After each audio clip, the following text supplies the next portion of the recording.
तापी नदी पात्रातून अवैध वाळू वाहतूक, ट्रॅक्टर चालक फरार, तिघांविरुद्ध गुन्हा दाखल. तालुक्यातील तापी नदी पात्रात अवैध गौणखनी वाळू वाहतुकीचा गंभीर प्रकार उघडकीस आलाय. शासकीय कारवाई दरम्यान ट्रॅक्टर चालक फरार झालाय. तसेच तहसीलदारांना धमकावण्याचा प्रकार घडल्यानं खळबळ उडाली आहे. या प्रकरणी मुक्ताईनगर पोलीस ठाण्यात तिघांविरुद्ध भारतीय न्याय संहिता व महाराष्ट्र महसूल संहितेअंतर्गत गुन्हा दाखल करण्यात आलाय. या प्रकरणात फिर्यादी म्हणून तहसीलदार मुक्ताईनगर गिरीश रामेश्वर वखारे यांनी तक्रार दिली. दिनांक 17 डिसेंबर 2025 रोजी सकाळी 9:30 ते 10 वाजताच्या दरम्यान तापी नदी पात्रालगत शासकीय पथकासह कारवाई करत असताना ट्रॅक्टर क्रमांक MH19 AN 0535 मधील ट्रॉलीत अवैधरित्या भरलेली गौणखनिज वाळू वाहून नेली जात असल्याचं आढळून आलंय. पथकानं सदर ट्रॅक्टर अडवण्याचा प्रयत्न केला असता ट्रॅक्टर चालकानं वाहनासह पळ काढल्याचं फिर्यादीत नमूद करण्यात आलंय.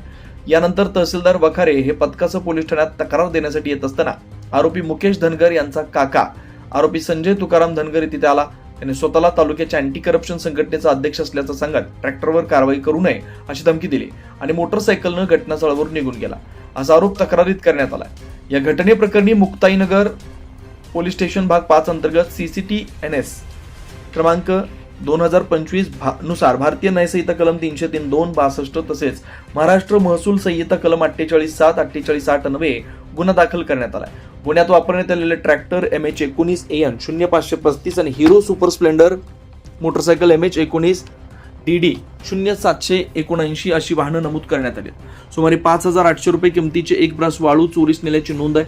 अवैध गौण खनिज चोरी व शासकीय कामात अडथळा आणण्याचा गंभीर प्रकार असल्यानं या प्रकरणाचा पुढील तपास पोलीस निरीक्षकांच्या आदेशानुसार पोलीस हवालदार राजकुमार चव्हाण करतात. फरार ट्रॅक्टर चालकाचा शोध घेण्यासाठी पोलीस पथकं सक्रिय करण्यात आली. 24 लाईव्ह महाराष्ट्र न्यूज करता प्रतिनिधी पंकज तायडे, मुक्ताईनगर.